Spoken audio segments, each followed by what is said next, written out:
estar en Tel Aviv, ¿no? Así que eso también seguramente va a ser... será algo que se hable en el viaje, no lo sabemos, pero digo, es importante mirar este viaje, es importante porque Javier Milei venía hablando sobre este tema desde hace ya un tiempo, pero bueno, Israel, entonces Italia y Ciudad del Vaticano para verse con el Papa. Y una información también internacional, pero que nos mete en otro tema muy preocupante, que es el tema del crimen organizado. La ministra Patricia Bullrich junto con el ministro Luis Petri y también Francos, que intervino en la deportación de los familiares de Fito Macías, uno de los narcotraficantes hoy señalado como capo, no solo en Ecuador, sino en toda la región, vinculado con el narcotráfico, asesinatos a fiscales. Esto decía la ministra Bullrich sobre este tema, mirá. La Policía de Córdoba y sus grupos especiales, la Policía Federal Argentina, trabajaron conjuntamente para lograr este objetivo que hoy la Argentina como nación y Córdoba como provincia logramos, y estamos realmente orgullosos que la Argentina sea un territorio hostil para una banda de narcotraficantes que podían venir a instalarse. Esta banda este señor Fito tenía una condena de 38 años y se escapó dejando sangre y muerte en el Ecuador, generando una situación de enorme violencia. Por eso para la Argentina, para nuestro gobierno, el presidente seguramente va a hablar con el presidente del Ecuador en cualquier momento. Es un éxito importantísimo que podamos, con tanta rapidez, habiendo entrado esta familia el día 5, haberlos deportado del país. ¿Andrés? Bueno, atención, estamos acá con Daniel Santoro y con Casaglia, que es un experto en materia de seguridad. ¿Por qué? Porque Daniel escribió una nota en Clarín muy importante que cuenta que el fiscal asesinado, días en los que Fito Macías escapaba de la cárcel, le avisó al gobierno argentino que su familia, la familia del narco, estaba aquí en la Argentina y ahí empezó un proceso que terminó con la deportación. Gracias, Daniel, ¿cómo estás? Bien, muy bien, Hugo. Gracias por invitarme. Bueno, muy buena nota, la leí con atención. ¿Cómo fue el tema? ¿El fiscal antes de morir o 2 días antes casualmente fue quien avisa al gobierno argentino de este tema?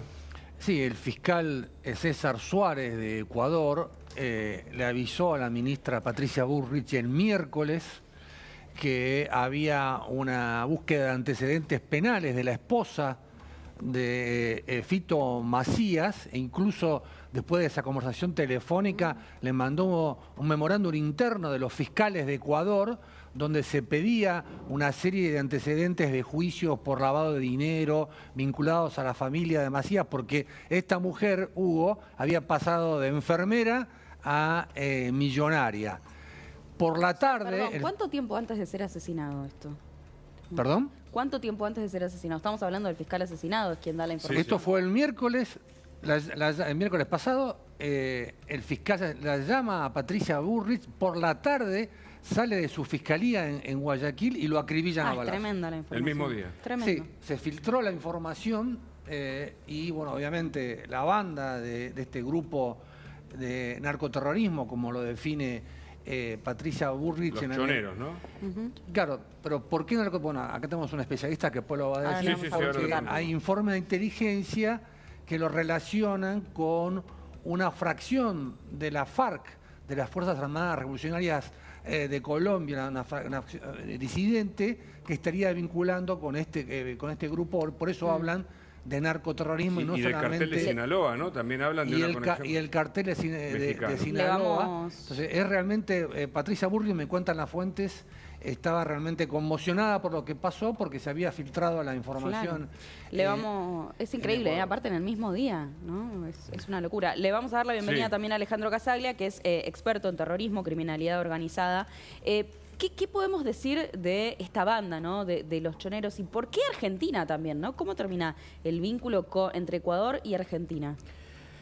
Sí, en realidad no nos tenemos que remitir solamente al vínculo entre Ecuador y Argentina. Acá hay varios actores de distintos países recordemos que es crimen organizado transnacional. Claro. Acá tenemos, como protagonista tenemos, bueno, como bien mencionaba Hugo, el cartel de Sinaloa, que es el que apoya a los choneros, pero también tenemos el cartel de Jalisco Nueva Generación, que apoya a una disidencia de los choneros, que antiguamente pertenecían a la misma organización, y a partir del 2020 se escinden, que son los Lobos, después están los Tiguerones, los Chone Kings, es decir, hay más de 20 organizaciones.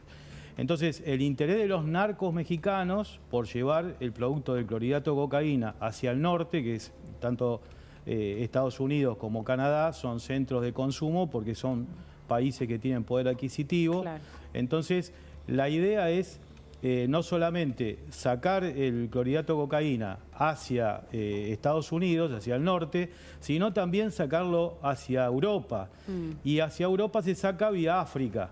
Entonces, los narcos, en estas alianzas entre los narcos mexicanos, las disidencias de la FARC, el Tren de Aragua venezolano y otras organizaciones más que actúan en la región, hacen estas alianzas estratégicas, lo mismo que con las pandillas centroamericanas, para sacar el producto. Y ahí es donde entra la Argentina. La Argentina entra, digamos, en un doble interés. Por un lado, el interés de llegar a los puertos más al sur, que estamos en línea directa. Yo siempre digo, en el 2010, cuando fue el Mundial de Sudáfrica, nos enteramos que estábamos casi en línea recta y los narcos se dieron cuenta antes que nosotros. Entonces empezaron a buscar cada vez puertos más al sur. Ahí por ejemplo, tenemos Bahía Blanca, Rosario Santa Fe, Mar del Plata, y nos recordamos la Operación Langostino, por decir algunos lugares, ¿no? tal cual, el puerto de Quequén. Y bueno, también hay interés, hay información de inteligencia que también les interesa a Ríos Gallegos. Ahora, acá hay un tema con el lavado de dinero, no es la primera vez que vienen justamente a quedarse, hay cierta complicidad o decida de los gobiernos. Pasó con Meyendorf en su momento, pasó con Mi Sangre, Henry de Jesús López Londoño, que lo encontraron en la Argentina. Los hijos de Pablo Escobar Gaviria vinieron. Daniel, y vos pudiste contar en la nota, la destaco, cómo fue el procedimiento por el cual se lo deporta. Un procedimiento donde entran también las fuerzas militares y se aborda o se usa un avión militar, porque si no, si ellos pedían sus abogados por lavado, por ejemplo, los acusados, podían quedarse en la Argentina, por ejemplo, ¿no? Contanos eso. Sí, esto es un punto clave de este operativo que fue realmente relámpago y secreto el jueves a la noche, porque la opción del gobierno era pedirle a la Procurar, la Procuración contra la Narcocriminalidad, al fiscal Diego Iglesias, que los detuviera, pero si los detuviera iban a nombrar abogados. Y hay otros antecedentes donde en este tipo de casos un juicio para una deportación con una orden judicial, Hugo, tarda 4 años, tardan entre 3 y 4 años. Por eso lo que se decidió fue que Migraciones le revocara, le anulara el ingreso transitorio como turistas, que era por 3 meses. Claro.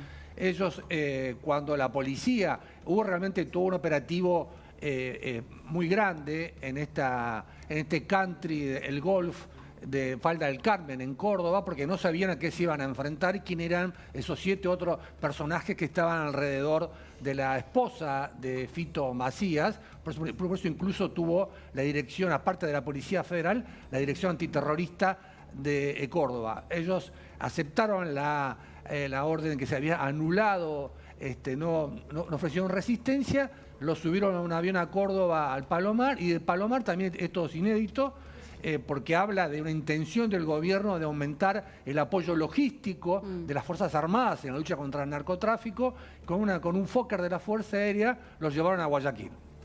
Ahora, Daniel, ¿qué nos puedes contar sobre la familia de Macías, ¿no? Entiendo que a la esposa el fiscal Suárez ya la había acusado en algún momento, después esa acusación no sé bien en qué terminó, pero creo que no terminó en nada. O sea, ¿cuál es la historia que hay detrás de esta familia y particularmente de la esposa de Fito Macías? Claro, primero hay que recordar una cosa que Alejandro la debe saber muy bien. En Ecuador hay ya 7 fiscales asesinados. Es una locura. Y la mayoría de los jueces están amenazados. Entonces, habían sido acusados en la zona del puerto de Guayaquil, como bien decía Alejandro, que la principal salida de la droga hacia Europa y hacia África. Habían tenido varios procesos por lavado de dinero porque iban incrementando su patrimonio sin tener una justificación económica, de enfermera a millonaria. E incluso acá en Córdoba se pagaban propinas en dólares. Habían comprado una casa al contado, una casa que entre 350.000 y 500.000 dólares. Bueno, ahí hay un punto clave. Vos escribís que una sociedad es la que compra la propiedad. Ahora bien, cuando alguien, vos sabés muy bien, ¿no? En una escribanía o recibe un dinero así, tiene que hacer inmediatamente un reporte sospechoso, ¿no? Por ese dinero al contado que merece una investigación, por lo menos, ¿no es cierto? ¿Se hizo o no se hizo y por eso esto explica por qué fueron a Córdoba y a ese lugar? Eso es una muy buena pregunta. El tema es que solamente firmaron un boleto, entonces el escribano lo único que hizo fue certificar ese boleto. No fue la escritura como sucede en un caso normal, porque el country es un fideicomiso y lo compró un hermano de ella, de la esposa de Fito Macías, que vive en Chile. Es decir, insisto, el gobierno y la justicia no quisieron ir a abrir una causa penal, solamente hubo lo que se llama una investigación preliminar, donde los fiscales de la Procunar ordenaron las tareas de inteligencia que después desembocaron el operativo, pero la idea es esto de la deportación relámpago para no permitir que se quedaran acá. Ustedes imagínense lo que sería trasladar el conflicto de Fito Macías, que ahora se está escapando, quizás Alejandro lo sepa, por Colombia, lo están buscando Colombia, selva, Perú, Bolivia. Si viene a instalarse en la Argentina, digamos, alguien que estuvo a punto de dar el primer golpe de Estado. Y se lo investigó, ¿no? Aquí había dos hipótesis, decís, al menos. A la Policía Federal, el ministerio fueron una pista fue a Rosario y otra en el Gran Buenos Aires porque creían que él venía a juntarse con la familia. Algo habitual en general, claro, ¿no? Digámoslo. Digo, a ver, eso es una especulación, por supuesto, pero en general cuando los organizadores narcos mandan a una familia en lugares porque después lo van a visitar o algo así, ¿no? Estaba, eso lo dijo Patricia Burrich en la conferencia de prensa, estaba planificado para que él sacó a la familia, después se escapó de la cárcel de máxima seguridad. Y bueno, ¿dónde está ahora? Lo están buscando por todos lados, pero una hipótesis era que se hubiesen juntado aquí en la Argentina, ¿no? Alejandro, ¿vos qué información manejás respecto a la familia de Macías? No lo mismo que le preguntaba a Daniel, pero me interesa tu visión también teniendo en cuenta toda tu experiencia, ¿no? En todo lo que es criminalidad organizada, etcétera, porque Hugo mencionaba recién que ha pasado muchas veces esto en la Argentina, ¿no? Claro, sí, vienen, ¿no? Claro. Sí, por lo general los familiares, digamos, están limpios, o sea, no suelen tener pedido de captura ni pedido de Interpol, difusión roja. Y lo que busca el criminal, no nos olvidemos que las organizaciones criminales están inspiradas en las antiguas mafias italianas y lo que buscan fundamentalmente es la protección de la familia. Entonces, sacándolo del foco de donde está, digamos, el fuego, porque las autoridades ecuatorianas le han declarado la guerra, digamos, entre comillas, al crimen organizado. Entonces, sacando a su familia del foco, él se puede mover con mayor libertad. Claro. Y acá es un lugar seguro porque es tranquilo, como decíamos el otro día, las leyes son laxas, la inteligencia argentina está devastada porque esto debería haber sido manejado a nivel inteligencia, la AFI, que bueno, sabemos lo que ha pasado con la AFI. Entonces buscan un lugar seguro y lejos del conflicto. Tampoco hay una colectividad ecuatoriana grande en la Argentina. No, por eso. Uno dice, si hay inteligencia, muchos dicen, es un oxímoron hablar de inteligencia argentina, pero la hay formalmente, la Agencia Federal de Inteligencia, tiene que tener un control de la gente que entra y hacer un chequeo. Con un clic me imagino que se sabe quién. Y entraron 3 veces durante el anterior gobierno, claro, ¿no es cierto? 5 veces ella, 3 veces la hija. Y no hubo ninguna alerta, que esa es la pregunta. Y esto, bueno, como dice Alejandro, la AFI fue desmantelada. Recordemos que durante el gobierno de Alberto y Cristina Kirchner se filtraron los nombres de 2.000 espías y analistas de la AFI, es decir, que quedó desguarnecida en esto de aportar para lo que es el crimen organizado. Y después hay una cosa que me decían las fuentes, Hugo, es que hay un vuelo de Perú a Córdoba, directo, un vuelo internacional, y que también quizás ha sido uno de los motivos por los cuales terminaron ahí en Córdoba. ¿Y esto a nivel internacional cómo funciona? Es decir, cuando pesa, sabemos que pesa obviamente una orden de captura sobre Fito Macías, pero hay órdenes sobre los familiares, a pesar de que, como explicaba recién Alejandro, ellos no tienen cargos específicos, pero ¿se alerta también sobre los familiares internacionalmente cuando viajan? ¿Cómo es el protocolo internacional? Claro, acá como bien dijo Alejandro, ellos no tenían orden de detención de la justicia de Ecuador ni de Interpol, por eso había un problema judicial, un problema jurídico para el gobierno. Y por eso hay, por ejemplo, Jorge Macri de la Ciudad de Buenos Aires están reclamando cambiar un DNU sobre la Dirección de Migraciones para que no exista esta... Si vos lees la resolución de la Dirección de Migraciones, todos los argumentos que tuvo que buscar, porque van a aparecer los abogados y van a aparecer los defensores de derechos humanos para decir que fue una deportación injusta, ¿no? Claro, un derecho a admisión que se le aplica. Claro, pero acá lo que dice el decreto es que acá estaba en juego la seguridad nacional y estaba en juego de que el crimen organizado de Ecuador se instalara en Argentina. Estamos hablando de términos potenciales, estamos hablando de prevención y estamos hablando de inteligencia. Claro. Y es cierto, pero Daniel, normalmente a los gobiernos se les debería advertir, a esto voy, sobre... Está acá el familiar de un tipo recontrabuscado a nivel internacional. ¿Eso pasa habitualmente? Bueno, lo que pasa es que eso no lo sabemos, pero yo supongo que la DEA y otros organismos internacionales, si tienen confianza en el país anfitrión, cosa que no lo tenían con la anterior gestión, avisan, señalan, adelantan, porque detrás o hay guardaespaldas o hay dinero, como en este caso. Claro, pero uno imagina que si eso está en Interpol, que es la Policía Internacional, por las dudas, ¿no? Hay un registro y entonces... No, no está en Interpol esto. No, por eso. El hecho de que no esté en Interpol, eso quería ir, perdón. genera que, digamos, porque si no, todos los familiares figuran también de algún modo conectados para la inteligencia criminal. Ahora, ¿es cierto que usaron el argumento también de que mintieron en la visa de turistas como un argumento de deportación, Daniel? ¿No sabes ese dato? Yo eso no lo leí en la resolución. Lo que dice es que la esposa había tenido un incremento patrimonial muy grande. Ahí está el memorándum que mandó Suárez, al que mataron. Él fue el que da la alerta y por eso lo matan. Increíble. Porque puso en riesgo a la familia, porque este fiscal... O sea, el fiscal nos avisa a los argentinos, vía la ministra de Seguridad, ojo que la familia de Fito Macías se fue para allá y lo mataron horas después. A ver, estamos frente a un riesgo enorme, ¿no? Me parece. Bueno, así actúa el crimen organizado. Es decir, el crimen organizado, como siempre yo digo a mis alumnos, la extorsión está en el ADN. Y dentro de la extorsión es el ejercicio de la muerte, digamos, ¿no?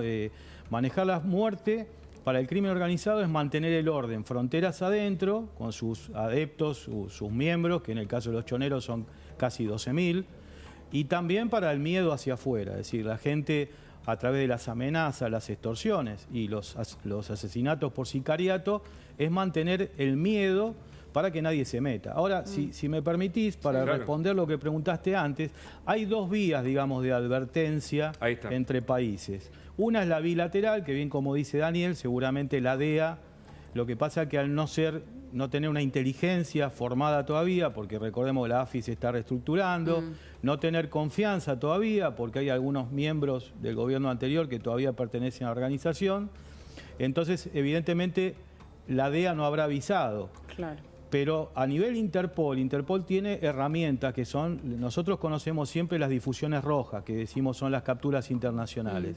Pero también Interpol tiene otras herramientas, están las difusiones celestes, que por ejemplo cuando un delincuente no tiene una causa y no hay un juez que requiera su captura, se puede emitir una alerta celeste. La alerta celeste consiste en personas que están bajo sospecha o bajo una investigación preliminar. Ah, mirá. Pero eso es multilateral. Ahora, habría que ver por qué la Policía Nacional, que tiene el dominio de la Oficina Central Nacional de Interpol en Ecuador, ¿por qué no lo comunicó? Habría que verlo eso. Porque la verdad es que más allá de lo que vos explicás, de si tenían o no tenían cargos, siempre la llegada de la familia de uno de los narcos más buscados en este momento, sí o sí puede llegar a ser una pista importante hacia él, ¿no? Hacia Fito Macías. Digo, es su familia directa la que estaba acá en la Argentina. Y eso falló acá. Un detalle, el tema es que la familia tuvo una investigación, la esposa tuvo una investigación por incremento patrimonial ilícito en Ecuador, que fue y vino dentro de las instancias y fueron sobreseídos. Entonces, fueron sobreseídos directamente. Claro, ¿Eso en qué año fue? Fueron sobreseídos por miedo.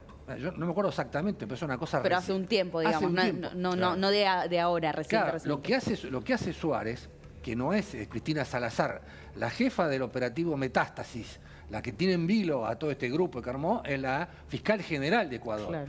Él es un fiscal de Guayaquil, era un fiscal de Guayaquil. Que andaba sin custodia, etc. Andaba sin custodia y es lo que dice, uy, mirá, acá hay una causa judicial, pido entonces que mande las actuaciones de todo eso y él manda la alerta y por eso que lo matan. Ahora, no nos olvidemos lo siguiente, porque esto también es importante ponerlo en contexto, ayúdame Alejandro. El crimen organizado se mueve, dicen, como pez en el agua con gobiernos que hacen la vista gorda. Pasó incluso en la época de la izquierda y Pablo Escobar Gaviria en Colombia, para decir un dato. Yo no sé si es posible hablar de el socialismo en Rosario en la época de Bonfatti, cuánto creció, no sé, me hago preguntas. Pero en este caso, lo que ha pasado allí en Ecuador también es un gobierno de Correa, que terminó hablando de lawfare y yéndose a Bélgica, y lo que pasó es que un periodista como Villavicencio, candidato a presidente, también fue asesinado, y era un periodista nada menos de investigación, que revelaba casos de corrupción y de narcotráfico. Sí, mira, yo estuve en Ecuador en el año 2004, cuando todavía Correa no era presidente. En ese momento los dos puertos más importantes de Ecuador, que son Guayaquil y Manta, había unidades americanas colaborando, estaba la DEA. Cuando llegó Correa impulsado por Chávez, apoyado por Chávez, por todo, digamos, por la FARC, por todo el narcoterrorismo, lo primero que hizo fue expulsar a los americanos, expulsar la DEA del territorio ecuatoriano, que ya la situación era complicada. Recordemos que a Raúl Reyes, el canciller de la FARC, lo matan en territorio ecuatoriano. El de Barba, ¿no es cierto? Exactamente, cuando se produjo una crisis entre Colombia, Venezuela y Ecuador, que estuvieron al borde de la guerra.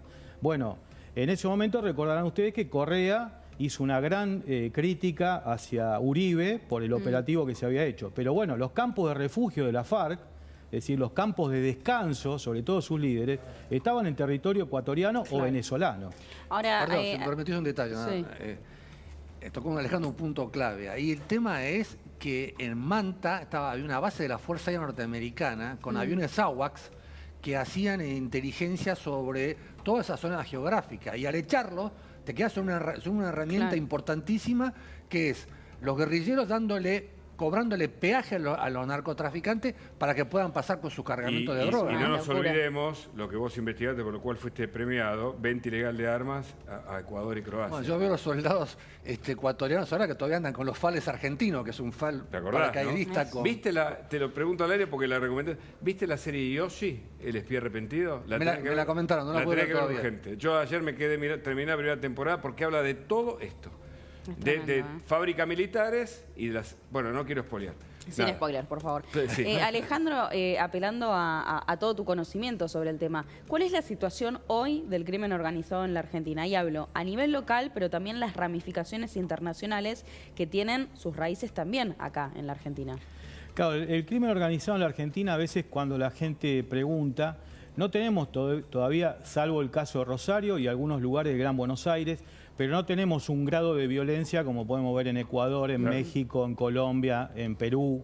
Todavía no tenemos, lo cual no significa que no estén, porque evidentemente en estas alianzas que hablamos hay facilitadores. Claro. Lo que pasa es que también tenemos la política de por medio. No nos olvidemos que hubo intendentes en el norte de la Argentina que han sido procesados, jefes de policía de Rosario. Condenados. Exactamente. Entonces, nosotros ahora lo que tenemos, el mayor foco de violencia que tenemos es en Rosario, que va a ir en crecimiento, salvo que, bueno, ahora hay una voluntad política por frenar esto, y en el Gran Buenos Aires. Ahora, también tenemos el norte desprovisto. Yo vengo de dar capacitaciones en San Luis, en Santiago del Estero, donde uno ve las rutas de tránsito del narcotráfico, que son territorios inmensos y que no están controlados porque no tenemos todavía... Ruta 34, por ejemplo. No tenemos aviones, no tenemos radarización, es decir, y tenemos, por ejemplo, en Chile, que el otro día estuve dando una conferencia para Chile... es un tema, lo hablaba el otro día con un periodista que está investigando mucho este tema. Lo de los radares es tremendo, porque por ahí se te filtra un montón de cosas, ¿o no? Sí, nosotros seguimos debatiendo todavía sobre el tema de los radares y seguimos debatiendo sobre la ley de derribo, cuando en los países digamos, normales, la ley de derribo está. Acá, suponete que tengamos un radar y nos detecte la presencia de avionetas ilegales. Bueno, ¿y qué hacemos? Lo vamos a dejar que aterrice, a ver dónde aterriza, dónde descarga la carga, lo cual se complica. No hay ley de derribo, seguimos con el tema, con la mala administración de los derechos humanos, diciendo que sería una ejecución extrajudicial, etcétera. Y mientras tanto, el crimen organizado... Y de hecho hay lluvia de drogas, ¿no? Tal cual. Conocimos en Salta. Ahora, Daniel, se puso en marcha un operativo que no tiene demasiados presentes en la Argentina. Intervinieron 3 ministerios, el Ministerio de Seguridad, el Ministerio de Defensa, el Ministerio del Interior, para llevar adelante una política. Digo, no tiene presente. Esto habla de un cambio, ¿no? Un giro en el gobierno en contra del crimen organizado. ¿Cómo se analiza? Patricia Bullrich anunció que hay un plan para que haya más apoyo logístico, porque con los radares en el operativo Escudo Norte no alcanza. Durante el gobierno de Macri se intentó porque acá hay un problema clave, que es ¿quién tiene que custodiar las fronteras en Argentina? La Gendarmería. ¿Dónde está la Gendarmería? En el Gran Buenos Aires. Entonces, hasta que los gendarmes no van a poder volver a la frontera. Entonces, la idea es que el ejército, que tiene realmente todavía una fuerza logística muy grande, ocupe esos lugares. Pero por la ley de defensa nacional y la ley de seguridad interior que se dictó en el gobierno de Alfonsín, y que fue una ley que tuvieron el consenso de todos los partidos en ese momento, porque veníamos de la dictadura, no se puede dar más apoyo. Y el ejército, por ejemplo, si pasa un narcotraficante, no pueden hacer nada. Un soldado en la frontera tiene que llamar a un gendarme, a un policía, y decirle deténganlo porque si yo cometo un delito. Entonces, es un debate que Argentina no es Estados Unidos, no es Francia, no es Rusia. ¿Para qué vamos a teniendo esta división tan estricta? Ese es el debate que se está dando. Con fronteras tan amplias, ¿no? 7º territorio mundial en extensión. Pero decía, el operativo, porque muchos dijeron, viste que no, algunos permisos para el despegue del avión militar y no sé qué, y los procedimientos, viste, empezaron a cuestionar, habrás escuchado eso, ¿no? Pero por lo pronto hay una decisión del Poder Ejecutivo y de los ministerios de actuar frente a estos hechos y mandarlos a Ecuador como se mandó a la familia Fito Macías. Claro, ahí hace falta un DNU donde sea automático todo esto, donde vos no tengas que estar discutiendo 48 horas cómo hacer con la justicia y demás ante un peligro de esto. Y después hay una cuestión de que para movilizar un avión militar, que obviamente no lo tiene, para un avión no lo tiene la policía para transportar, tenés que hacer todos estos trámites, todas estas consultas, que sea sin que los militares pasen a hacer acciones policiales. Obviamente en eso estamos de acuerdo, pero hay un montón de tareas que sí que los pueden hacer. Bullrich inauguró un centro de inteligencia en Puerto de Iguazú, lo publicamos en el diario, pasó desapercibido en otros medios. La triple frontera es muy importante. Claro. Es muy importante todo eso, porque la hidrovía es la principal fuente de entrada de la cocaína y de la marihuana de Paraguay y parte de la cocaína que viene de ahí. Fundamental. Y yo me acuerdo de la época de Menem, yo soy más viejo que todos ustedes, se había firmado por el atentado contra la AMIA el acuerdo que era 3+1, que permitía que una colaboración con la CIA, porque en la zona de contrabando entre Ciudad del Este, Puerto Iguazú y Foz de Iguazú, hay una comunidad musulmana. Y hay una parte radicalizada, que es la que se supone que le dio apoyo logístico a los que atentaron contra la AMIA y la Embajada de Israel. Todo eso también había quedado dormido y ahora se lo vuelve a reactivar, porque sin inteligencia criminal todo esto nos van a pasar por encima y un día nos vamos a sorprender con cosas más graves dentro de la Argentina. Importante. Gracias, Daniel Santoro, por tu visita. Un gustazo. Gracias, Alejandro, también. Es importante seguir este tema de cerca. Gracias. Tenemos información de